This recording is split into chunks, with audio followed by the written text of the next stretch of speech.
Hello, कैसे हैं आप लोग? आई होप कि आप लोग अच्छे होंगे। आपकी जो स्टडी चलेगी बहुत ही बेहतरीन चलेगी। तो आज की क्लास में बात करने वाले हैं क्लास 12th के केमिस्ट्री के बहुत ही महत्वपूर्ण ऑब्जेक्टिव क्वेश्चन जो आपके फाइनल एग्जाम यानी आज के दिन के लिए बहुत ज़्यादा खास है। सारे क्वेश्चन जो है बहुत ज़्यादा खास है और आज जो है फाइनल बोर्ड परीक्षा में पूछे जाने का बहुत ज़्यादा चांसेस है, ठीक है ना। क्योंकि पूरी किताब से पूरे थ्योरी से जो है ना हमने गैस करके सारे प्रश्न लाए हैं। तो आप लोग अच्छे तरीके से देखने का प्रयास करेंगे और सारे क्वेश्चन को कम समय में हम लोग खत्म कर देंगे, याद रखिएगा, ठीक है। तो एक बार सारे बच्चे क्लास को लाइक कर लीजिए और चैनल को सब्सक्राइब कर लीजिए। सारे बच्चे, जितने बच्चे देख रहे हैं और सारे बच्चे कर लीजिए, ठीक है ना। हम अपने क्वेश्चन की तरफ बात करेंगे और क्वेश्चन जो है सीबीएसई बोर्ड और बिहार बोर्ड वाले दोनों के लिए क्वेश्चन सेट किया गया है। आप लोग अच्छे तरीके से देखने का प्रयास करेंगे और यहाँ से काफी सारे प्रश्न जो है आज के फाइनल एग्जाम में आने वाला है, ठीक है। तो आप लोग अच्छे तरीके से देखेंगे। कह रहे ना, खनिज खनिज जिसमें धातु का निष्कर्षण होता है उसे हम लोग क्या कहते हैं। बहुत इंपॉर्टेंट क्वेश्चन है, 1 नंबर क्वेश्चन जो है बहुत इंपॉर्टेंट है। तो याद रखिएगा, खनिज जिसमें धातु का निष्कर्षण होता है उसे हम लोग एक्स कहते हैं, ठीक है। ऑप्शन ए वाला सही हो जाएगा, 1 का ऑप्शन ए टिक कर देंगे। याद रखिएगा, हम लोग कोई भी क्वेश्चन पर टाइम नहीं देंगे और सारे क्वेश्चन को किसी भी हाल में और किसी परिस्थिति में कम समय में खत्म कर देंगे, ठीक है। चलिए अगला क्वेश्चन 2 नंबर क्वेश्चन क्या करें। करें आयरन का मुख्य ऑक्साइड क्या होता है, ठीक है ना। ऑक्साइड एक्स जो होता है क्या होता है, बहुत इंपॉर्टेंट। 2 नंबर क्वेश्चन जो है बहुत इंपॉर्टेंट है। तो करें आयरन, आयरन मतलब लोहा होता है और लोहा का मुख्य एक्स जो होता है हेमेटाइट होता है। ऑप्शन जो हो जाएगा बी वाला सही हो जाएगा, ठीक है। आयरन मतलब लोहा होता है और लोहा का मुख्य एक्स जो होता है हेमेटाइट होता है। याद रखिएगा, आप लोग अच्छे तरीके से सारे क्वेश्चन को देखने का प्रयास करें, ठीक है। अगला क्वेश्चन देखते हैं मेरे भाई। कह रहे हैं ना, करे कि कॉपर का मुख्य एक्स क्या है। देखिए कॉपर का मुख्य एक्स की बात किया जा रहा है, ठीक है ना। तो आपको जो है क्या मार देना है यहाँ पर, कॉपर पाइराइट मारना है। कॉपर ग्लांस नहीं तो गलत हो जाएगा, ठीक है। कॉपर पाइराइट मारना है। 3 का ऑप्शन ए वाला सही होगा, याद रखिएगा। 3 का ऑप्शन क्या हो जाएगा, ए हो जाएगा, याद रखिएगा। क्योंकि कल के एग्जाम जो हुआ था इंग्लिश का, बहुत बेहतर जो बच्चा जो थोड़ा सा पढ़ा हुआ ना बहुत बेहतर गया है, ठीक है। क्योंकि हमने बतलाया था 10 नंबर के लिए मिलान करने के लिए, मैचिंग करने के लिए वो आया था, ठीक है ना। और वहाँ समरी का भी हम लोग जब बात किए थे तो आप लोग वहाँ देखे होंगे ना, तो बहुत फीलिंग हो रहा होगा कि हाँ भाई हाँ लड़ा हुआ है इंग्लिश में, ठीक है ना। तो कल जो है बहुत इंग्लिश का जो है पेपर बहुत आसान गया था, लेकिन हमको लगता है ना आज जो है केमिस्ट्री का पेपर बहुत हार्ड जाने वाला है, ठीक है। याद रखिएगा, तो आप लोग उसी टाइप से क्वेश्चन को याद रखिएगा क्योंकि आपको जो है आगे इस क्लास में जो है क्वेश्चन मिलेगा हार्ड हार्ड, याद रखिएगा, ठीक है। अगला क्वेश्चन यानी 4 नंबर क्वेश्चन का है, पीतल किसका मिश्र मिश्र धातु है। पीतल जो है किसका मिश्र धातु है, जल्दी से जो है ना 4 का ऑप्शन बतला दीजिए क्या हो जाएगा। तो याद रखिएगा, कॉपर प्लस जस्ता का जो होता है मिश्रण से जो होता है पीतल बनता है। ऑप्शन डी वाला सही कर देंगे, 4 का ऑप्शन डी होगा, याद रखिएगा। अगला क्वेश्चन यानी 5 नंबर क्वेश्चन क्या करें। देखिए कह रहा है कि निम्नलिखित में से कौन सा ऑक्साइड अयॉक्साइड, निम्नलिखित में से कौन सा ऑक्साइड अयॉक्साइड, ठीक है ना। किसका जो है ऑक्साइड अयॉक्स होता है, तो याद रखिएगा 5 का ऑप्शन जो जाएगा बी हो जाएगा। हेमाटाइट का होता है, याद रखिएगा ऑप्शन बी वाला सही कर देंगे। याद रखिएगा, बहुत इंपॉर्टेंट क्वेश्चन जो है आज के इस क्लास में लाए हैं, ठीक है। चलिए अगला क्वेश्चन यानी 6 नंबर क्वेश्चन क्या करें। कि जिंक ब्लेड का सांद्रण किस विधि से होता है। जिंक ब्लेड का सांद्रण जो होता है किस विधि से हम लोग करते हैं, तो याद रखिएगा ऑप्शन सी हो जाएगा। फैन उत्प्लावन विधि से हम लोग करते हैं, ऑप्शन सी वाला सही कर देंगे, ठीक है। 6 का ऑप्शन सी हो जाएगा, याद रखिएगा। अगला क्वेश्चन 7 नंबर क्वेश्चन क्या करें। हम बोले ना कि अब तो थोड़ी अब क्या मिलेगा आपको, हार्ड क्वेश्चन मिलेगा, ठीक है ना। याद रखिएगा, करें कि सल्फाइड ऑक्सो का सांद्रण किया जाता है। सल्फाइड ऑक्सो का सांद्रण जो होता है वो किसके द्वारा किया जाता है, तो फेन उत्प्लावन विधि से करते हैं। ऑप्शन ए वाला सही कर देंगे, ठीक है। अगला क्वेश्चन देखते हैं 8 नंबर क्वेश्चन का है, निम्नलिखित में से कौन सा कथन सही है। निम्नलिखित में से कौन सा कथन सही है और ये फाइनल एग्जाम में काफी बार पूछा भी गया, याद रखिएगा, ठीक है। तो निम्नलिखित में से कौन सा कथन सही होता है। देखिए सभी खनिज अयस्क हो सकते हैं, ठीक है। सभी खनिज अयस्क हो सकते हैं, 8 का ऑप्शन ये हो जाएगा, ठीक है। सभी अयस्क खनिज हो सकते हैं लेकिन सभी खनिज अयस्क नहीं हो सकते, तो बी वाला नहीं होगा, ऑप्शन ए वाला सही होगा, ठीक है। आप लोग अच्छे तरीके से देखने का प्रयास करेंगे कि सभी अयस्क खनिज हो सकते हैं लेकिन सभी खनिज अयस्क नहीं हो सकते हैं, याद रखिएगा। अगला क्वेश्चन यानी 9 नंबर क्वेश्चन क्या कर रहा है। देखिए मेरे भाई कह रहे हैं ना, एक विधि जिसमें किसी धात्विक अयस्कों को हवा की अधिकता में उनके गलनांक के बीच नीचे गर्म किया जाता है तो उसे कहते हैं, उससे हम लोग क्या कहते हैं। 9 का ऑप्शन क्या हो जाएगा, तो उसे हम लोग वर्जन कहते हैं, याद रखिएगा। इस सारे प्रश्नों को अच्छे तरीके से याद रखिएगा क्योंकि आपके फाइनल एग्जाम यानी कल के दिन के लिए बहुत ज्यादा इंपॉर्टेंट क्वेश्चन है, ठीक है। आप लोग अच्छे तरीके से देखने का प्रयास करेंगे। अगला क्वेश्चन यानी 10 नंबर क्वेश्चन क्या करे ना, वायु की अनुपस्थिति में चूना पत्थर को गर्म करना कहलाता है। वायु की स्थिति में जो हो जाएगा चूना पत्थर को गर्म करना क्या कहलाता है, जल्दी से जो है ना 10 का ऑप्शन क्या हो जाएगा, तो याद रखिएगा उसे हम लोग निस्तापन कहते हैं, ऑप्शन बी वाला सही होगा, याद रखिएगा। बहुत इंपॉर्टेंट आज के इस क्लास में लाए हैं प्रश्न, ठीक है। और जाकर आज गर्दा मचा देना है तो मचा देना है, ठीक है। चलिए क्वेश्चन नंबर 11 क्या करें। आवर्त सारणी के वर्ग 15 के तत्व नहीं है। आवर्त सारणी में के एक वर्ग 15 के तत्व जो है इनमें से कौन सा तत्व नहीं है, ठीक है ना। तो 11 का ऑप्शन क्या हो जाएगा, तो क्लोरीन जो होता है ना वर्ग 15 के तत्व नहीं होता है, याद रखिएगा ऑप्शन डी वाला सही कर देंगे, ठीक है। 11 का ऑप्शन डी हो जाएगा, याद रखिएगा आप लोग सारे क्वेश्चन को मेरे भाई क्योंकि आज के एग्जाम के लिए बहुत ज्यादा खास क्वेश्चन है, ठीक है। चलिए क्वेश्चन नंबर 12 क्या कर रहा है।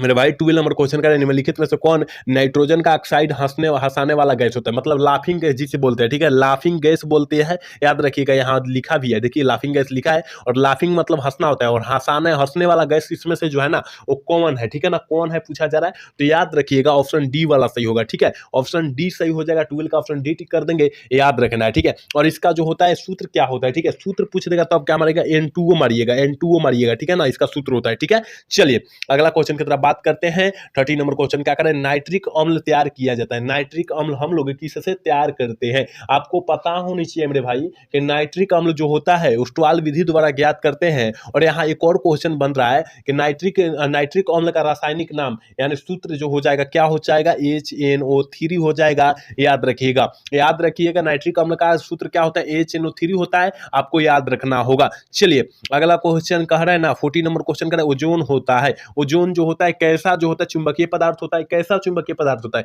आपको पता होनी चाहिए कि ओजोन जो होता है प्रति चुंबकीय पदार्थ होता है, ऑप्शन बी वाला सही हो जाएगा। और एक और क्वेश्चन यहां बनता है कि C6H6 कैसा पदार्थ है, तो प्रति चुंबकीय पदार्थ है, ये भी आप लोग याद रखिएगा। जो क्वेश्चन हम साइड से बतला रहे हैं ना उस क्वेश्चन को बेहतर तरीका से आपको देखना होगा, ठीक है, क्योंकि आज के एग्जाम के लिए बहुत ज्यादा खास क्वेश्चन है सारे क्वेश्चन, ठीक है। चलिए अगला क्वेश्चन 15 नंबर क्वेश्चन क्या कर रहा है, निम्नलिखित में से सबसे बड़ा बंड कोण जो होता है किसमें पाया जाता है, सबसे बड़ा बंड कोण जो होता है वो किसमें पाया जाता है, किस तत्व में पाया जाता है, तो याद रखिएगा 15 का ऑप्शन डी होगा, ठीक है ना, अमोनिया में पाया जाता है, ऑप्शन डी वाला सही कर देंगे, याद रखिएगा, ठीक है। बहुत इंपॉर्टेंट क्वेश्चन है, सारा क्वेश्चन जो है बहुत इंपॉर्टेंट क्वेश्चन है, आप लोग याद रखिएगा। अगला क्वेश्चन यानी 16 नंबर क्वेश्चन क्या करे, निम्नलिखित में से कौन सबसे कम क्वथनांक वाली गैस है, निम्नलिखित में से सबसे कम क्वथनांक वाली गैस कौन है, वो कौन है, तो हीलियम है, ठीक है, हीलियम है, ऑप्शन बी वाला सही कर देंगे, याद रखिएगा 16 का ऑप्शन बी हो जाएगा। याद रखिएगा सारे प्रश्नों को, क्योंकि आज के एग्जाम में जो है ना केमिस्ट्री का क्वेश्चन थोड़ी सी टफ होगा, ठीक है ना, केमिस्ट्री का क्वेश्चन जो है थोड़ी सी टफ होगा, लेकिन सब्जेक्टिव क्वेश्चन थोड़ा आसान होगा, याद रखिएगा, ठीक है। तो आप लोग सारे क्वेश्चन जो है अच्छे तरीके से देखने का प्रयास करेंगे।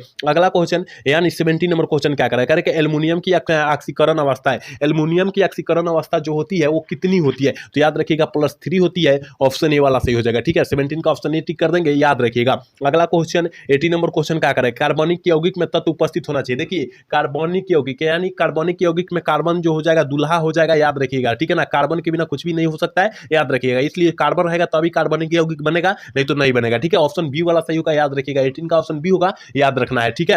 अगला क्वेश्चन 19 नंबर क्वेश्चन क्या करें, देखिए कह रहे ना उत्कृष्ट गैसों रासायनिक दृष्टि से अभिक्रिया होती है, क्योंकि क्या होती है उसमें, क्योंकि क्या होती है, तो आपको पता होनी चाहिए उसके संयुक्त सेल पूर्णतः भरे होते हैं, ठीक है ना, उसके जो होता है जितने कोर होते हैं संयुक्त सेल जो होते हैं कोशिका जो होती है पूरा भरा होता है, ठीक है ना, याद रखिएगा।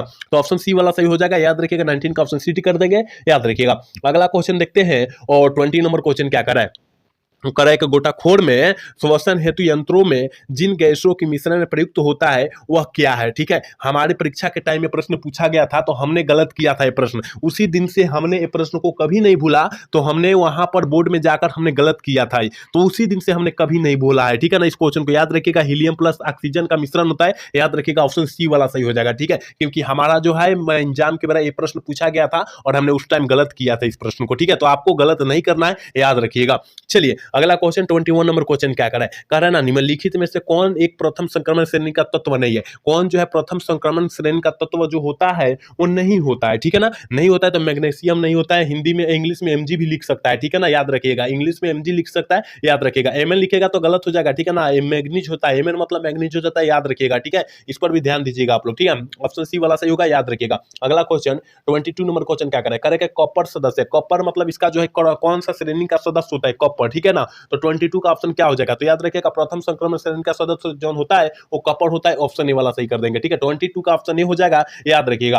अगला क्वेश्चन देखते हैं मेरे प्यारे छात्रों, कह रहे कि निम्नलिखित में से किस संक्रमण तत्व की परमाणु त्रिज्या सबसे कम होती है, निम्नलिखित में से किस संक्रमण तत्व की परमाणु त्रिज्या सबसे कम होती है, सबसे कम की बात किया जा रहा है, तो याद रखिएगा जेडन यानी जस्ता की होती है, ऑप्शन डी वाला सही करेंगे, ठीक है, ऑप्शन डी हो जाएगा, याद रखिएगा। अगला क्वेश्चन 24 नंबर क्वेश्चन क्या कर रहा है ना समन्वय यौगिक के लिए सबसे पहला महत्वपूर्ण सिद्धांत किसने दिया था? समन्वय यौगिक के लिए सबसे महत्वपूर्ण सिद्धांत पहला कौन दिया था? वर्णन साहब ने दिए थे। ऑप्शन सी वाला सही हो जाएगा। 24 का ऑप्शन सी टिक कर देंगे, याद रखिएगा। अगला क्वेश्चन 25 नंबर क्वेश्चन क्या करा है? निम्नलिखित में से कौन एक द्विलवण का उदाहरण है? निम्नलिखित में से कौन एक द्विलवण का उदाहरण है? जल्दी से जो है ना 25 का ऑप्शन बतला दीजिए क्या हो जाएगा। तो क्या करे, द्विलवण की बात करे तो पोटास एलम जो होता है द्विलवण का उदाहरण होता है। ऑप्शन डी वाला सही हो जाएगा। ठीक है, 25 का ऑप्शन डी हो जाएगा, याद रखिएगा। हमने आज की इस क्लास में ना बहुत महत्वपूर्ण क्वेश्चन लाए हैं जो आपके फाइनल बोर्ड परीक्षा के दृष्टि से, यानी आज के बोर्ड के परीक्षा के दृष्टि से जो है ना बहुत इंपॉर्टेंट क्वेश्चन लाए हैं। ठीक है, तो आप लोग अच्छे तरीके से सारे क्वेश्चन को देखने का प्रयास करेंगे। अगला क्वेश्चन यानी 26 नंबर क्वेश्चन क्या करा है? करा कि निम्नलिखित में से कौन कौन बाइडेटेड करा के बाइडेटेड लिगेंड है। जल्दी से जो है ना 26 का ऑप्शन बतला दीजिए कि बाइडेटेड जो लिगेंड है उसमें से कौन है। तो याद रखिएगा एथिलीन डाइएमीन है, याद रखिएगा। ऑप्शन बी वाला सही करेंगे, 26 का ऑप्शन बी हो जाएगा, याद रखिएगा। अगला क्वेश्चन 27 नंबर क्वेश्चन क्या करें? निम्न में से हरात होता है, निम्न में से हरात होता जो होता है वो कौन होता है? तो याद रखिएगा हरात होता का सूत्र जौन होता है FeSO4.77H2O होता है। कहां पर दिया है देखिए, तो कहीं पर दिया है। कौन ऑप्शन में दिया है? देखिए ऑप्शन ए में दिया है, ऑप्शन ए वाला टिक कर देंगे। ठीक है, चलिए अगला क्वेश्चन 28 नंबर क्वेश्चन करें कि निम्नलिखित में से किस यौगिक का उपयोग अग्निशामक में होता है? अग्निशामक यानी कहने का मतलब जहां आग लगी होती है वहां बुझाने में जो है किस गैस को हम लोग उपयोग करते हैं? देखिए पनिया जाता है, याद रखिएगा, टंकिया में पनिया भर के उसमें कोई ना कोई गैस भी रहता है। ठीक है ना, मिला हो रहता है, तो उस गैस का नाम बतलाइए कौन रहता है। ठीक है, तो याद रखिएगा CCl4 क्लोरोफ्लोरोकार्बन रहता है, याद रखिएगा। ऑप्शन ए वाला सही कर देंगे। ठीक है, चलिए अगला क्वेश्चन 29 नंबर क्वेश्चन क्या करें? करें कि N2O में सोडियम की उप संयोजन संख्या क्या होती है? N2O में जो होता है सोडियम की कोऑर्डिनेशन संख्या की बात किया जा रहा है, कितनी होती है N2O में। ठीक है, और सोडियम की बात किया जा रहा है। देखिए N2O में इस तरह लिख देगा, N2O में Na की उप संयोजन संख्या यानी कोऑर्डिनेशन संख्या तो कितनी हो जाएगी? कितनी हो जाएगी अगर एक पूछ देगा ना तो आपको क्या मारना है? 4 मार देना है। ठीक है, आपको घबराने के लिए बुतलाने के लिए कोई भी ऑप्शन देगा। ठीक है, चलिए क्वेश्चन में 30 क्या करें? खरे ना, जब एथिल ब्रोमाइड की अभिक्रिया सूक्ष्म सिल्वर ऑक्साइड से कराई जाती है तो क्या बनता है? ठीक है ना, क्या करें कि जब एथिल ब्रोमाइड की जब बात करें मेरे भाई, वहां पर क्या हो जाएगा? डाई एथिल ईथर हो जाएगा। ऑप्शन ए वाला सही हो जाएगा। 30 का ऑप्शन जो हो जाएगा ये हो जाएगा, याद रखिएगा। अगला क्वेश्चन 31 नंबर क्वेश्चन का है, जिंक और जल के साथ क्लोरोफॉर्म के अवकरण से प्राप्त होता है। क्लोरोफॉर्म के अवकरण से क्या प्राप्त होता है? और जिंक और जल के साथ मिश्रण की बात किया जा रहा है, दोनों का कार्य है तो मीथेन होता है, मतलब CH4 होता है, याद रखिएगा। आप लोग याद रखिएगा, सारा प्रश्न जो है ना जितना मैं प्रश्न करा रहा हूं बहुत गैस करके करा रहा हूं, पूरा थ्योरी से क्वेश्चन है, याद रखिएगा। अगला क्वेश्चन 32 नंबर क्वेश्चन क्या करे ना, एथिल ब्रोमाइड को एल्कोहलीय कास्टिक पोटास के साथ उबालने पर बनता है। उबालने पर जो बनता है वो क्या बनता है? ठीक है ना, 32 का ऑप्शन क्या हो जाएगा? तो याद रखिएगा एथिलीन बनता है। ऑप्शन बी वाला सही हो जाएगा। 32 का ऑप्शन बी टिक कर देंगे, याद रखिएगा। अगला क्वेश्चन 33 नंबर क्वेश्चन क्या करे कि SN2 क्रिया विधि में निर्माण होता है। SN2 क्रिया विधि में जो होता है वो क्या निर्माण होता है? आपको पता होना चाहिए, संक्रमण अवस्था का निर्माण होता है। ऑप्शन बी वाला सही कर देंगे। ठीक है, 33 का ऑप्शन बी होगा, याद रखिएगा। अगला क्वेश्चन 34 नंबर क्वेश्चन क्या करें? ब्यूटेन 2 है ब्यूटेन 2 एक जो है किस प्रकार का एल्कोहल है? ठीक है, पूछा जा रहा है किस प्रकार का एल्कोहल का उदाहरण होता है। तो याद रखिएगा सेकेंडरी यानी द्वितीय एल्कोहल, याद रखिएगा। ऑप्शन बी वाला सही कर देंगे। ठीक है, 34 का ऑप्शन बी होगा, याद रखिएगा। अगला क्वेश्चन 35 नंबर क्वेश्चन क्या करें? एथेनॉल जल में घुलनशील है क्योंकि यह जल के साथ निर्माण करता है। एथेनॉल जल में घुलनशील होता है क्योंकि यह जल के साथ निर्माण करता है। किसको निर्माण कर देता है? जल्दी से जो है ना 35 का ऑप्शन बतला दीजिए क्या हो जाएगा। ठीक है, तो याद रखिएगा हाइड्रोजन बंड को जो है ना यानी बंधन को जो है ये निर्माण कर देता है, जल में के साथ निर्माण कर देता है। ऑप्शन सी वाला सही कर देंगे, याद रखिएगा। 35 का ऑप्शन सी होगा, याद रखिएगा। अगला क्वेश्चन 36 नंबर क्वेश्चन क्या करे ना, एल्कोहल कह रहा है कि एल्कोहल में सक्रिय क्रियाशील मूलक क्या है? देखिए एल्कोहल का क्रियाशील मूलक पूछा जा रहा है तो हमने बतलाया था डैश OH होता है एल्कोहल का, और कार्बोक्सिलिक का होता है डैश COOH होता है, और एल्डिहाइड का जो होता है से डैश CHO होता है, और कीटोन का ये होता है, याद रखिएगा। चारों का आप लोग अच्छे से याद रखिएगा। अगर कोई भी पूछ दे रहा है आज तो आपको छोड़कर वहां पर नहीं आना है, क्योंकि क्रियाशील मूलक से 1-2 क्वेश्चन जरूर रहेगा तो रहेगा। ठीक है, तो इसका ऑप्शन फाइनली क्या होगा? ये हो जाएगा, क्योंकि एल्कोहल की बात किया जा रहा है। ऑप्शन ए वाला सही होगा। अगला क्वेश्चन 37 नंबर क्वेश्चन कर रहा है ग्लिसरॉल है। ग्लिसरॉल एक प्रकार का क्या है मेरे भाई, जल्दी से बतला दीजिए क्या हो जाएगा। तो याद रखिएगा ट्राई हाइड्रिक एल्कोहल है, ऑप्शन सी वाला सही कर देंगे। ठीक है, 37 का ऑप्शन सी होगा, याद रखिएगा। अगला क्वेश्चन 38 नंबर क्वेश्चन कर रहा है कि लकड़ी स्प्रिट जो एसीटोन के नाम से जाना जाता है, एसीटोन के नाम से जाना जाता है, हम लोग किसे जानते हैं। 38 का ऑप्शन क्या हो जाएगा, तो ये इथेनॉल हो जाएगा, ऑप्शन ए वाला सही कर देंगे। ठीक है, 38 का ऑप्शन ए होगा, याद रखिएगा। अगला क्वेश्चन 39 नंबर क्वेश्चन क्या कर रहा है ना, बेकेलाइट फिनॉल में किसके साथ अभिक्रिया द्वारा प्राप्त होता है। बेकेलाइट फिनॉल में किसके साथ अभिक्रिया द्वारा प्राप्त होता है। बहुत इंपॉर्टेंट क्वेश्चन है, आप लोग ना बेकेलाइट याद रखिएगा। बेकेलाइट से क्या हम मारेंगे, तो याद रखिएगा फॉर्मिएल्डिहाइड मारेंगे, ऑप्शन सी वाला सही कर देंगे। ठीक है, तो याद रखिएगा 39 का ऑप्शन सी होगा। आप लोग अच्छे तरीके से याद रखिएगा, क्योंकि आज के फाइनल परीक्षा में कहीं पूछ सकता है प्रश्न को। ठीक है, चलिए अगला क्वेश्चन 40 नंबर क्वेश्चन क्या कर रहा है कि फॉर्मोलिन एक व्यवसायिक नाम है। फॉर्मोलिन एक जो होता है व्यवसायिक नाम जो होता है वो किसका नाम होता है। ठीक है ना, तो 40 का ऑप्शन सी हो जाएगा। 40% मेथनॉल के जलीय घोल का नाम होता है, ऑप्शन सी वाला सही कर देंगे। ठीक है, 40 का ऑप्शन सी होगा, याद रखिएगा। अगला क्वेश्चन देखते हैं मेरे भाई, कर रहा है 41 नंबर क्वेश्चन कर रहा है ना, निम्नलिखित में से किस प्रतिक्रिया में नए कार्बन बंधन का निर्माण नहीं होता है। नए कार्बन बंधन का निर्माण जो होता है नहीं होता है। 41 का ऑप्शन क्या हो जाएगा, तो याद रखिएगा केनिजारो प्रतिक्रिया। ठीक है ना, केनिजारो प्रतिक्रिया, ऑप्शन सी वाला सही कर देंगे। ठीक है, 41 का ऑप्शन सी होगा, याद रखिएगा। अगला क्वेश्चन 42 नंबर क्वेश्चन कर रहा है केनिजारो प्रतिक्रिया नहीं दिखलाता है। देखिए केनिजारो प्रतिक्रिया यानी अभिक्रिया जिसे बोलते हैं, रिएक्शन बोलते हैं, इसका परिभाषा भी आप लोग याद रखिएगा, क्योंकि 2 नंबरिया में पूछ देगा तो पूछ देगा। ठीक है ना, तो किसको नहीं दिखलाता है, किसको ये जो है नहीं दिखलाता है, तो याद रखिएगा एसिटाल्डिहाइड को नहीं दिखलाता है, ऑप्शन बी वाला सही कर देंगे। ठीक है, और इसका परिभाषा आप लोग याद रखिएगा, केनिजारो अभिक्रिया यानी रिएक्शन का याद रखिएगा। आप लोग अच्छे तरीके से इसको याद रखिएगा, क्योंकि बहुत इंपॉर्टेंट क्वेश्चन है। ठीक है, चलिए अगला क्वेश्चन 43 नंबर क्वेश्चन क्या कर रहा है कार्बोनिल ग्रुप में कार्बन परमाणु होता है। कार्बोनिल ग्रुप में जो होता है कार्बन परमाणु जो होता है वो कॉमन होता है। ठीक है ना, तो याद रखिएगा sp2 sp square hydric breed होता है, ऑप्शन बी वाला सही कर देंगे। 43 का ऑप्शन बी होगा, याद रखिएगा। अगला क्वेश्चन देखते हैं मेरे भाई, कर रहे हैं 44 नंबर क्वेश्चन कर रहे हैं पायरोनिग्लियस अम्ल में रहता है। देखिए किस टाइप से क्वेश्चन, हमने बोला ना कि पहले आसान डालेंगे क्वेश्चन, उसके बाद बोर्ड लेवल का क्वेश्चन डालेंगे। सारे बोर्ड लेवल का क्वेश्चन है, याद रखिएगा, बहुत इंपॉर्टेंट क्वेश्चन है,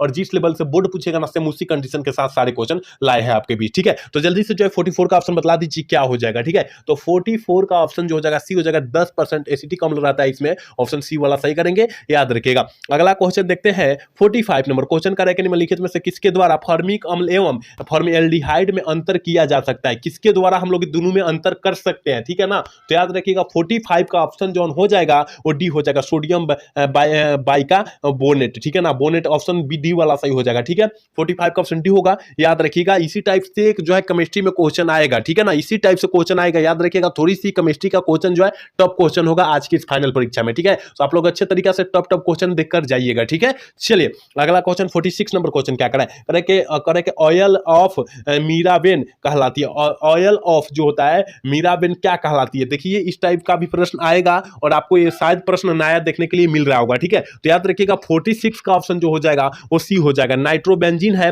ऑप्शन सी वाला सही कर देंगे, याद रखिएगा। अगला क्वेश्चन 47 नंबर क्वेश्चन क्या है बेंजीन का सरल सूत्र है। बेंजीन का सरल सूत्र जो होता है वो क्या होता है, आपको पता होनी चाहिए। C6H6 जो है बेंजीन का सूत्र होता है, ऑप्शन सी वाला सही होगा। ठीक है ना, 47 का ऑप्शन सी होगा, याद रखिएगा। अगला क्वेश्चन 48 नंबर क्वेश्चन क्या है कहते हैं करे कि NH3 में N का संक्रमण होता है, संकरण होता है, N का संकरण पूछा जा रहा है। ठीक है ना, NH3 में यानी अमोनिया में N का संकरण जो होता है वो क्या होता है, तो आपको पता होनी चाहिए sp3 होता है, ऑप्शन ए वाला सही हो जाएगा। 48 का ऑप्शन ए हो जाएगा, याद रखिएगा। अगला क्वेश्चन 49 नंबर क्वेश्चन कर रहे फिनॉल को जस्ता के चूर्ण के साथ उबालने पर बनता है, क्या बनता है। फिनॉल को जब हम लोग उबालेंगे जस्ता चूर्ण के साथ तो क्या बनेगा। ठीक है ना, तो 49 का ऑप्शन क्या हो जाएगा, ये भैया बेंजीन नहीं बनेगा। जब फिनॉल को हम उबाल रहे हैं और चूर्ण के जस्ता चूर्ण के साथ जब उबालेंगे तो फिर क्या बनेगा, बेंजीन ना बनेगा, C6H6 बनेगा, याद रखिएगा आप लोग अच्छे से, ऑप्शन सी वाला सही होगा। अगला क्वेश्चन 50 नंबर क्वेश्चन देखिए, बहुत इंपॉर्टेंट क्वेश्चन है। देखिए आपको जो है माथा हैन कर देगा क्वेश्चन देखकर के मतलब प्राइमरी एल्कोहल को हम लोग 1 डिग्री एल्कोहल, द्वितीय को 2 डिग्री एल्कोहल, तृतीय टर्टरी को हम लोग को जो होता है 3 डिग्री एल्कोहल बोलते हैं। ठीक है, और कथनांक का सही सही क्रम इसका पहचानने का कह रहा है, ठीक है। इसको सही क्रम पहचान कर आंसर टिक आउट कीजिए। तो देखिए एक का मान बड़ा होगा 2 से, 2 का मान बड़ा होगा 3 से, इसका मतलब ऑप्शन ए वाला सही होगा, ठीक है ना। ऑप्शन ए वाला सही होगा, याद रखिएगा, आप लोग अच्छे तरीका से याद रखिएगा, ठीक है। चलिए अगला क्वेश्चन की तरफ बात कर लेते हैं। 51 नंबर क्वेश्चन क्या कर रहा है, निम्नलिखित में से कौन एल्डिहाइड और कीटोन में विभेद करता है। निम्नलिखित में से कौन जो होता है एल्डिहाइड और कीटोन में विभेद को कर देता है। तो याद रखिएगा 51 का ऑप्शन जो बच्चा क्या टिक कर रहा है, ये टिक कर रहा है ना, फीलिंग या विलियन अभिक्रिया, तो याद रखिएगा ऑप्शन ए वाला ही सही होगा, ठीक है। चलिए अगला क्वेश्चन देखते हैं। 52 नंबर क्वेश्चन क्या कर रहा है मेरे भाई, कह रहे हैं ना कि एक कच्चा पदार्थ जो नायलॉन बनाने में प्रयुक्त होता है। देखिए केमिस्ट्री जो होता है ना, दिमाग को दही कर देता है, इतना याद रखिए, क्योंकि आप लोग अच्छे से थोड़ा सा नहीं देखेंगे ना, दिमाग को दही कर देगा, दूसरा ऑप्शन में धरा के चेंज कर देगा, ठीक है ना। तो आपको अच्छे तरीके से देख लेना है, क्योंकि ये तो नायलॉन वाला में जो होता है अत्यधिक गलत बच्चा करता है, ठीक है ना। और नायलॉन से कम 5 से 4 क्वेश्चन पूछे जाते हैं, तो आप लोग अच्छे तरीके से देखने का प्रयास करेंगे, ठीक है। तो 52 का ऑप्शन क्या हो जाएगा, फटाफट आप लोग बता दीजिए क्या हो जाएगा। तो याद रखिए क्या करें, एक कच्चा पदार्थ बनाने में नायलॉन का प्रयोग करते हैं, तो याद रखिए एपिडिक अम्ल का, ठीक है। ऑप्शन सी वाला सही कर देंगे, याद रखिएगा। अगला क्वेश्चन 53 नंबर क्वेश्चन का है ना, एक कार्बोहाइड्रेट होने के लिए एक यौगिक में कम से कम कितने कार्बन होना चाहिए। एक कार्बनिक यौगिक हम लोग बनाएंगे, उसमें कितने कम से कम कार्बन होना चाहिए, ठीक है ना। कितने कार्बन होना चाहिए मेरे भाई, तो आपको पता होनी चाहिए कम से कम 3 कार्बन होना चाहिए, तबे बनेगा, नहीं तो नहीं बनेगा, ठीक है। ऑप्शन बी वाला सही होगा, याद रखिएगा। अगला क्वेश्चन 54 नंबर क्वेश्चन का है ना, निम्नलिखित में से कौन कार्बोहाइड्रेट टॉलेंस अभिकर्मक के साथ रजत दर्पण देता है। रजत दर्पण को देता है, जल्दी से जो है 54 का ऑप्शन बतला दीजिए क्या हो जाएगा। तो ग्लूकोज को जब करेंगे ना, अभिकर्मक करेंगे उसके साथ, तो याद रखिएगा ग्लूकोज प्राप्त होगा, ग्लूकोज याद रखिएगा, ऑप्शन सी वाला सही होगा। अगला क्वेश्चन 55 नंबर क्वेश्चन क्या करें ना, निम्नलिखित में से कौन सा कार्बोहाइड्रेट वनस्पति कोशिका का आवश्यक घटक है। कौन है, जल्दी से जो है 55 का ऑप्शन बतला दीजिए क्या हो जाएगा। तो याद रखिएगा सेल्यूलोज है, ऑप्शन बी वाला सही कर देंगे। याद रखिएगा आपको एक भी क्वेश्चन जो है आज के फाइनल एग्जाम में छोड़कर नहीं आना है, क्योंकि यहां से ही प्रश्न आएगा, याद रखिएगा। क्योंकि कल से आज तक लगभग हमने 300 से प्लस ऊपर ऑब्जेक्टिव क्वेश्चन कराया है, बहुत गैस करके, ठीक है। तो आप लोग अच्छे तरीके से देखने का प्रयास करेंगे सारे बच्चे, ठीक है। चलिए अगला क्वेश्चन 56 नंबर क्वेश्चन क्या कराए कि निम्न में से कौन सर्वाधिक मीठी संकरा है। निम्नलिखित में से कौन जो होता है सर्वाधिक मतलब मीठा जो होता है संकरा जो होता है, सबसे अधिक कौन होता है। तो याद रखिएगा फ्रुक्टोज होता है, ऑप्शन बी वाला सही करेंगे, याद रखिएगा।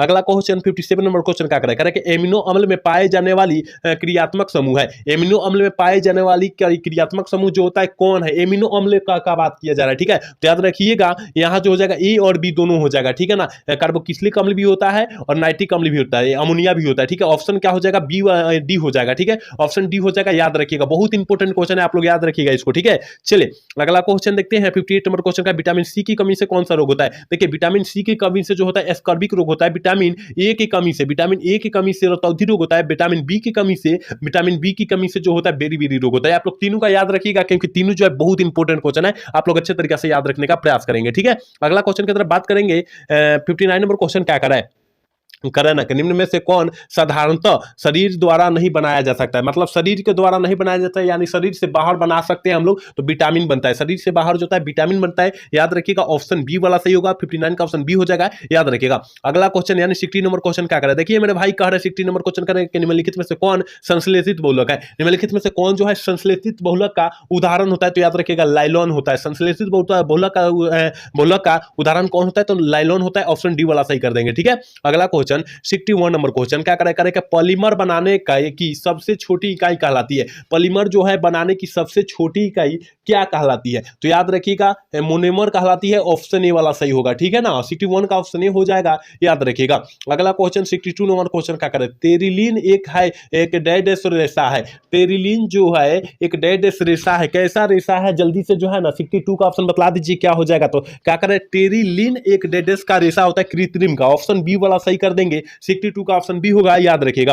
अगला क्वेश्चन 63 नंबर क्वेश्चन क्या कर रहा है, ऊन एक डैश रेशा है। देखिए यहाँ ऊन कह रहा है, ठीक है, यहाँ ऊन की बात किया जा रहा है, तब क्या मारेंगे, तो याद रखिएगा यह प्राकृतिक रेशा है, ठीक है। ऑप्शन ए वाला सही कर देंगे, याद रखिएगा। केमिस्ट्री है, एक बंधन टूटा है तो दूसरा बंधन जुड़ जाता है, आपको पता है कि नहीं पता है, याद रखिएगा। तो आप लोग अच्छे से देख लीजिए सारे ऑब्जेक्टिव को, ठीक है ना, क्योंकि पूछ देगा, थोड़ा सा टान किया ना हालत खराब कर देगा ऑब्जेक्टिव, ठीक है। इसलिए जो है आपको सारे लेवल का क्वेश्चन देख लेना है केवल, ठीक है, और जाकर आज गर्दा मचा देना 35 को तो ही मारना है, आ जाएगा तो आ जाएगा, याद रखिएगा यहाँ से, ठीक है। चलिए अगला क्वेश्चन 64 नंबर क्वेश्चन क्या करे कि निम्न में से कौन कृत्रिम मीठा अभिकर्ता है, निम्नलिखित में से कौन कृत्रिम मीठा अभिकर्ता है, निम्नलिखित में से कौन है, जल्दी से बतला दीजिए क्या है। तो याद रखिएगा इनमें से सभी है, इनमें से सभी हो जाएगा, ऑप्शन डी वाला सही कर देंगे, ठीक है। अगला क्वेश्चन 65 नंबर क्वेश्चन क्या करे कि अत्यधिक दर्द में एलार कहते हैं कि एनाल एनाल्जेसिक के रूप में निम्न में से किसका उपयोग हम लोग किया जा सकता है, एनाल, ठीक है ना, एनाल कह रहा है, और जेसिक के रूप में हम लोग किसका उपयोग कर सकते हैं, तो आपको पता होनी चाहिए कि पॉरीफिन का, ठीक है ना, पॉरफिन जो होता है मॉर्फिन होता है, ठीक है, मॉर्फिन का जो होता है एक जो होता है दवा होता है, उसको हम करेंगे ना तो ठीक हो जाएगा, ऑप्शन डी वाला सही कर देंगे, याद रखिएगा। चलिए अगला क्वेश्चन 66 नंबर क्वेश्चन क्या करे कि बेलियम का उपयोग होता है, बेलियम का जो उपयोग हम लोग करते हैं वो किस में करते हैं, तो याद रखिएगा उपसामक के रूप में करते हैं, ऑप्शन डी वाला सही कर देंगे, याद रखिएगा। केमिस्ट्री में इसी टाइप से क्वेश्चन आज पूछेगा तो आपको हर हाल में याद रखना है, तो याद रखना है, क्योंकि बहुत ही टफ क्वेश्चन हमने लेकर आया है जो आपके फाइनल एग्जाम के लिए है, मतलब आज के दिन के लिए, ठीक है ना, याद रखिएगा। अगला क्वेश्चन देखिए 67 नंबर क्वेश्चन क्या करेंगे, बॉन्ड स्पेक्ट्रम एंटीबायोटिक है, बॉन्ड स्पेक्ट्रम एंटीबायोटिक जो होता है वो क्या होता है, ठीक है ना, आपको पता होनी चाहिए मेरे भाई, वो जो होता है क्या होता है, कलेरेम कहते हैं, कलेरेम में फिनॉल होता है, फिकॉन होता है, निकॉन, ठीक है, ऑप्शन डी वाला सही कर देंगे, याद रखिएगा, ठीक है। केमिस्ट्री में इतना बड़ा नाम पूछता है, याद रखिएगा। अगला क्वेश्चन 68 नंबर क्वेश्चन क्या करे कि हाइड्रोजन एक दवा है जिसका मतलब उपयोग ये कहे या प्रयोग कहे, याद रखिएगा, निम्नलिखित में से किसके इलाज में होता है, किसके इलाज में हम लोग करते हुए हैं, तो याद रखिएगा ट्यूबरकुलोसिस के, ऑप्शन डी वाला सही कर देंगे, याद रखिएगा। अगला क्वेश्चन देखते हैं मेरे भाई, करे कि ज्वर को कम करने के लिए उपयोगी दवा को कहते हैं, ज्वर को कम करने के लिए उपयोगी दवा को हम लोग क्या कहते हैं, 69 का ऑप्शन ए हो जाएगा, ज्वरनाशी कहते हैं, ऑप्शन ए वाला टिक कर देंगे, 69 का ऑप्शन ए वाला टिक कर देंगे। आप लोग अच्छे तरीके से सारे क्वेश्चन को याद रखिए। चलिए अगले क्वेश्चन की तरफ बढ़ते हैं। 70 नंबर क्वेश्चन क्या रहेगा, विटामिन सी है, विटामिन सी क्या है, ठीक है ना, विटामिन सी क्या है, तो हमने क्या बतलाया, स्कॉर्बिक अम्ल है कि नहीं है, हमने बतलाया कि नहीं बतलाया, ऑप्शन ए वाला सही हो जाएगा। इसी क्लास में क्वेश्चन में मिला था, याद रखिएगा, ठीक है, कि विटामिन सी से कौन सा रोग होता है, ठीक है, इस मिला था इसी क्लास में, ठीक है। चलिए अगला क्वेश्चन 71 नंबर क्वेश्चन क्या करेगा, हीरा निम्नलिखित में से किस प्रकार का क्रिस्टल है, किस प्रकार का क्रिस्टलीय ठोस का उदाहरण होता है, याद रखिएगा, ठीक है। तो 71 का ऑप्शन जो जाएगा बी हो जाएगा, सहसंयोजक ठोस या नेटवर्क ठोस का हीरा क्या होता है, उदाहरण होता है, ठीक है, याद रखिएगा। हीरा और ग्रेफाइट जो होता है सहसंयोजक और नेटवर्क ठोस का उदाहरण होता है, आप लोग अच्छे तरीके से याद रखिएगा, ऑप्शन बी वाला सही कर देंगे। अगला क्वेश्चन 72 नंबर क्वेश्चन का NaCl क्रिस्टल किस रचना होती है, बहुत इंपॉर्टेंट क्वेश्चन है, ये भी जो है प्रश्न जो है बहुत इंपॉर्टेंट क्वेश्चन है, फलक केंद्रीय घनाकार होता है, ऑप्शन बी वाला सही कर देंगे, ठीक है, याद रखिएगा। 72 का ऑप्शन बी हो जाएगा, याद रखिएगा। अगला क्वेश्चन 73 नंबर क्वेश्चन क्या कर रहा है, करेगा निम्नलिखित में से कौन अक्रिस्टलीय ठोस का उदाहरण है, निम्नलिखित में से कौन जो है अक्रिस्टलीय ठोस का उदाहरण है, जल्दी से जो है ना 73 का ऑप्शन बतला दीजिए क्या हो जाएगा, तो याद रखिएगा 73 का ऑप्शन सी हो जाएगा, कांच का है, ठीक है ना, याद रखिएगा। अक्रिस्टलीय ठोस यानी बीरदार ठोस का उदाहरण है, कांच बोले थे, रबर बोले थे, प्लास्टिक बोले थे, ये जो होता है ना, याद रखिएगा अक्रिस्टलीय ठोस का उदाहरण होते हैं, ठीक है, ऑप्शन सी वाला सही होगा, याद रखिएगा। चलिए अगला क्वेश्चन कर रहा है 74 नंबर क्वेश्चन कर रहा है कि SCP इकाई सेल में परमाणुओं की संयोजकता जो होती है वो कितना होती है, संख्या पूछा जा रहा है, कितनी होती है, आपको पता होनी चाहिए कि भैया 6 होता है। अगर यहाँ पर किसकी बात करें, यहाँ कोऑर्डिनेशन संख्या की बात करता तब हम लोग 12 मारते, कितना मारते, 12 मारते, आप लोग अच्छे से याद रखिएगा, ठीक है। चलिए अगला क्वेश्चन 75 नंबर क्वेश्चन क्या कर रहा है, क्रिस्टल होते हैं, क्रिस्टलीय ठोस कितने प्रकार के होते हैं, क्रिस्टल कहिए या क्रिस्टलीय ठोस कहिए, क्रिस्टलीय ठोस जो होता है कितने प्रकार के होते हैं, देखिए याद रखिएगा 4 प्रकार के होता है मेरे भाई, 3 नत मार दीजिएगा नहीं तो गलत हो जाएगा, ठीक है ना, ऑप्शन ए वाला सही होगा। अगला क्वेश्चन 76 नंबर क्वेश्चन क्या करा है, निम्नलिखित में से कौन सा गुण क्रिस्टलीय ठोस पदार्थ का नहीं है, निम्नलिखित में से कौन सा गुण जो है क्रिस्टलीय ठोस पदार्थ का नहीं है, तो याद रखिएगा ऑप्शन ए वाला नहीं है, विभिन्न दिशाओं का समान गुण होता है, ठीक है, ऑप्शन ए वाला नहीं है, याद रखिएगा। अगला क्वेश्चन 77 नंबर क्वेश्चन क्या करा है मेरे भाई, कह रहा है ना किस प्रकार के क्रिस्टल में ब्रेसेस जालकों की संख्या सबसे अधिक होती है, किस प्रकार के क्रिस्टल में ब्रेसेस जालकों की संख्या सबसे अधिक होती है, बहुत इंपॉर्टेंट महत्वपूर्ण प्रश्न है, याद रखिएगा, ऑर्थोम्बिका, ठीक है ना, ऑप्शन बी वाला सी वाला सही होगा, याद रखिएगा। 77 का ऑप्शन सी हो जाएगा, याद रखिएगा। अगला क्वेश्चन 78 नंबर क्वेश्चन कह रहा है कि किसी द्रव्य में किसी गैस की विलायता गैस के दाब का सीधा समानुपाती होता है, यह किसका नियम है, यह नियम जो होता है किसका नियम है, 78 का ऑप्शन क्या हो जाएगा, तो हेनरी का नियम होता है, याद रखिएगा, ऑप्शन ए वाला सही हो जाएगा, याद रखिएगा, ठीक है। चलिए अगला क्वेश्चन की तरफ बात करते हैं मेरे भाई। चलिए 79 नंबर क्वेश्चन कह रहा है विलयन का अंशक गुणधर्म का उदाहरण है। हमने बतलाया होगा प्रासरण दाब है, याद रखिएगा क्वथनांक अवनयन है, हिमांक अवनयन है। ये जो होता है ना अनुशंख गुणधर्म का उदाहरण होता है। ठीक है, ऑप्शन जो हो जाएगा सी वाला सही कर देंगे, 79 का ऑप्शन सी हो जाएगा, याद रखिएगा। 80 नंबर क्वेश्चन क्या करें मेरे भाई, कह रहे ना बर्फ में नमक मिला देने पर बर्फ का तापमान 0 डिग्री सेल्सियस हो जाता है। ठीक है, और उससे कम हो जाता है, इसका कारण है। इसका कारण क्या है, जब हम लोग जल में नमक मिला देंगे, या सॉरी बर्फ में जो है क्या मिला देंगे, नमक को मिला देंगे यानी NaCl को मिला देंगे, तो उसका क्वथनांक यानी ताप जो हो जाएगा काहे कम हो जाएगा, 0 डिग्री से भी कम हो जाएगा। क्यों कम हो जाएगा, इसका कारण क्या है, तो याद रखिएगा 80 का ऑप्शन जो हो जाएगा सी हो जाएगा, हिमांक का अवनमन इसका कारण होता है। हिमांक का अवनमन के कारण इसका क्वथनांक जो होता है, ताप जो होता है घट जाता है, याद रखिएगा। अगला क्वेश्चन 81 नंबर क्वेश्चन क्या करा करेंगे, सिर्फ एक कण ही अर्धपरागमय झिल्ली में निकल जाते हैं, सिर्फ एक कण ही अर्धपरागमय झिल्ली में निकल पाते हैं, क्यों क्यों निकल जाता है, तो आपको पता होना चाहिए विलायक के अणु के द्वारा निकल पाते हैं, ऑप्शन ए वाला सही हो जाएगा, 81 का ऑप्शन ए हो जाएगा, याद रखिएगा।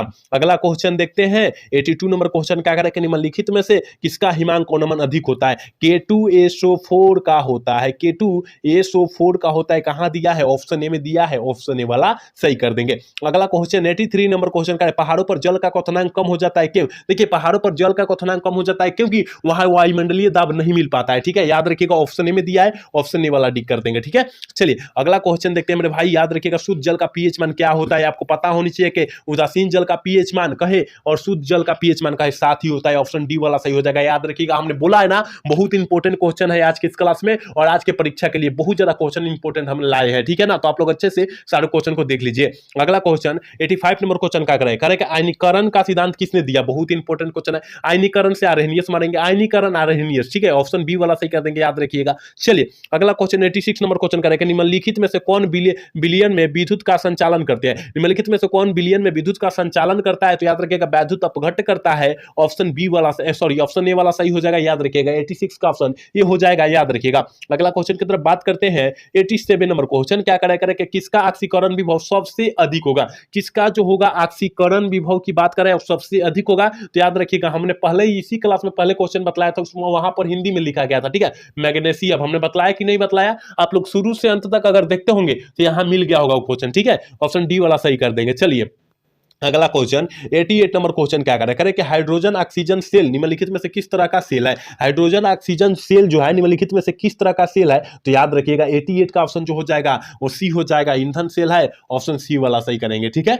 चलिए अगला क्वेश्चन 89 नंबर क्वेश्चन करें कि चालकत्व सेल का सेल स्थिरांक होता है, चालकत्व सेल का सेल स्थिरांक जो होता है वो कितना होता है, तो याद रखिएगा L/A होता है, कहां पर दिया है मेरे भाई, देखिए ऑप्शन ए में दिया है, ऑप्शन ए वाला सही कर देंगे, 89 का ऑप्शन ए हो जाएगा, याद रखिएगा। आज का प्रश्न जो है बहुत महत्वपूर्ण प्रश्न है, आप लोग अच्छे से सारे प्रश्नों को देख लेंगे ना तो वहां 35 को आराम से सही कर पाएंगे। ठीक है, 35 से पूरा आराम से सही कर पाएंगे, याद रखिएगा। तो आपको देखना अति आवश्यक है सारे क्वेश्चन, ठीक है, क्योंकि कुछ ही घंटे के बाद आप लोग जाने वाले हैं एग्जाम हॉल में। ठीक है, चलिए अगला क्वेश्चन यानी 90 नंबर क्वेश्चन क्या करें कि सामान्य अणुओं को सक्रिय जटिल में परिवर्तित करने के लिए आवश्यक अतिरिक्त ऊर्जा कहलाती है, आवश्यक अतिरिक्त ऊर्जा जो है क्या कहलाती है, सक्रिय ऊर्जा कहलाती है, सक्रिय ऊर्जा कहलाती है, ऑप्शन ए वाला सही हो जाएगा, 90 का ऑप्शन ए टिक कर देंगे, याद रखिएगा। अगला क्वेश्चन की तरफ बात करते हैं मेरे भाई, देखिए 91 नंबर क्वेश्चन का ताप बढ़ने पर अभिक्रिया का वेग होता है, ताप बढ़ने पर अभिक्रिया का वेग डैश क्या हो जाता है, देखिए घटता बढ़ता से कम 3 प्रश्न तो किसी तरह रहेगा। ठीक है ना, तो याद रखिएगा जब ताप बढ़ेगा तो अभिक्रिया का वेग में क्या परिवर्तन होगा, तो ये भैया बढ़वे ना करेगा, जब ताप बढ़ेगा तो अभिक्रिया का वेग भी बढ़ेगा, ऑप्शन ए वाला सही होगा, याद रखिएगा। अगला क्वेश्चन 82 नंबर क्वेश्चन का है कि उत्प्रेरक की उपस्थिति में अभिक्रिया का सक्रियण ऊर्जा है, उत्प्रेरक की उपस्थिति में जो है याद रखिएगा अभिक्रिया का सक्रियण ऊर्जा जो होती है वो क्या होती है, हमने क्या बोला 3 क्वेश्चन किसी भी हाल में घटता बढ़ता से पूछेगा तो पूछेगा। ठीक है ना, तो सक्रियण की ऊर्जा में जो होती है घट जाती है, यहां पर जो होता है उत्प्रेरक की उपस्थिति में कह रहा है, इसका मतलब घटेगा, ऑप्शन बी वाला सही हो जाएगा, 92 का ऑप्शन बी टिक कर देंगे, याद रखिएगा। अगला क्वेश्चन की तरफ बात करेंगे 93 नंबर क्वेश्चन क्या करें कि वेग समीकरण में प्रयुक्त सांद्रण पदों में घात के योगफल को क्या कहते हैं, घात के योगफल को हम लोग मेरे भाई क्या कहेंगे, अभिक्रिया की कोटि कहेंगे, ऑप्शन बी वाला सही हो जाएगा, 93 का ऑप्शन बी हो जाएगा, याद रखिएगा। अगला क्वेश्चन 94 नंबर क्वेश्चन क्या करें, भौतिक अधिशोषण अभिक्रिया है, भौतिक अधिशोषण अभिक्रिया किस तरह का अभिक्रिया है, तो याद रखिएगा 94 का ऑप्शन जो हो जाएगा, याद रखिएगा ऑप्शन ए हो जाएगा। ठीक है, उत्क्रमणीय है, ऑप्शन ए वाला सही कर देंगे। ठीक है, अगला क्वेश्चन 95 नंबर क्वेश्चन क्या करें, स्टार्च के जल अपघटन में निम्नलिखित में से किस एंजाइम का उपयोग होता है। स्टार्च के जल अपघटन में निम्नलिखित में से किस एंजाइम का हम लोग उपयोग करते हैं, तो याद रखिएगा डायस्ट्रोज का उपयोग करते हैं। ऑप्शन डी वाला सही कर देंगे, ठीक है। 95 का ऑप्शन डी होगा, याद रखिएगा। अगला क्वेश्चन 96 नंबर क्वेश्चन क्या करें, शीत कक्ष पराक्रम में प्रयुक्त उत्प्रेरक है। शीत कक्ष पराक्रम में उपयुक्त उत्प्रेरक जो होता है वो कौन होता है, ठीक है ना। तो याद रखिएगा N2O होता है, ठीक है। N2O होता है, ऑप्शन ए में है, ऑप्शन ए वाला सही कर देंगे, ठीक है। 96 का ऑप्शन जो हो जाएगा ये हो जाएगा, याद रखिएगा। अगला क्वेश्चन 97 नंबर क्वेश्चन क्या है, सामान्य ताप एवं दाब पर किसी गैस की 1 मोल का आयतन होता है। सामान्य ताप एवं दाब की बात किया जा रहा है, देख लीजिए कितना इंपॉर्टेंट है। तो याद रखिएगा हमने बताया था 22.4 लीटर, ऑप्शन बी वाला सही हो जाएगा, ठीक है। 97 का ऑप्शन बी हो जाएगा, याद रखिएगा। अगला क्वेश्चन 98 नंबर क्वेश्चन का रक्त पर आवेश पाया जाता है, बहुत इंपॉर्टेंट क्वेश्चन है आज की परीक्षा के लिए, बहुत ज्यादा खास क्वेश्चन है कि रक्त पर आवेश पाया जाता है तो ऋणात्मक पाया जाता है, ठीक है ना, हमेशा ऋणात्मक होता है। ऑप्शन सी वाला सही, ऑप्शन बी वाला सही हो जाएगा, याद रखिएगा, ठीक है। अगला क्वेश्चन यानी 99 नंबर क्वेश्चन क्या करा है कि दूध एक का उदाहरण है। दूध एक उदाहरण है, किसका उदाहरण होता है, तो याद रखिएगा वो जो होता है इमल्सन का उदाहरण होता है। तो इमल्सन तो दिया नहीं है भैया, यहाँ डी में देखिए ना, इंग्लिश में लिखा हुआ है इमल्सन, ऑप्शन डी वाला सही हो जाएगा, ठीक है, जिसे हम लोग पायस करते हैं हिंदी में, ठीक है। चलिए आज के क्लास के लास्ट क्वेश्चन यानी 100 नंबर क्वेश्चन है और बहुत इंपॉर्टेंट क्वेश्चन भी है ये। करे कि भौतिक अधिशोषण में लगभग ऊष्मा उत्सर्जित होती है। भौतिक अधिशोषण में ऊष्मा लगभग कितनी उत्सर्जित होती है, तो आपको पता होनी चाहिए मेरे भाई कि 20 से 40, कितना 20 से 40, ऑप्शन ए में ही दे रहा है, ऑप्शन ए वाला टिक कर देंगे, ठीक है। तो यहां हमने 100 क्वेश्चन आपके बोर्ड के पॉइंट ऑफ व्यू से बहुत इंपॉर्टेंट क्वेश्चन हमने बतलाया है, ठीक है ना। तो याद रखिएगा सारे क्वेश्चन को अच्छे तरीके से याद कर लीजिए और कुछ घंटे के बाद जाकर परीक्षा हॉल में जाकर गर्दा मचा दीजिए, ठीक है। यहाँ काफी सारे प्रश्न जो है आपके फाइनल बोर्ड परीक्षा में यहां से आएंगे तो आएंगे, याद रखिएगा, ठीक है ना। आपको एक भी क्वेश्चन जो है छोड़ कर नहीं आना, क्योंकि हमने गैस करके पूरा प्रश्न कराया है और यहाँ 35 क्वेश्चन तो हर एक हाल में आ जाएगा, तो आ जाएगा, याद रखिएगा, ठीक है। और आज का क्लास कैसा लगा, अच्छा लगा होगा तो चैनल को सब्सक्राइब और लाइक करना तो भूलिएगा। जय हिंद, जय भारत, आपका जो है बेस्ट ऑफ लक हमारी तरफ से।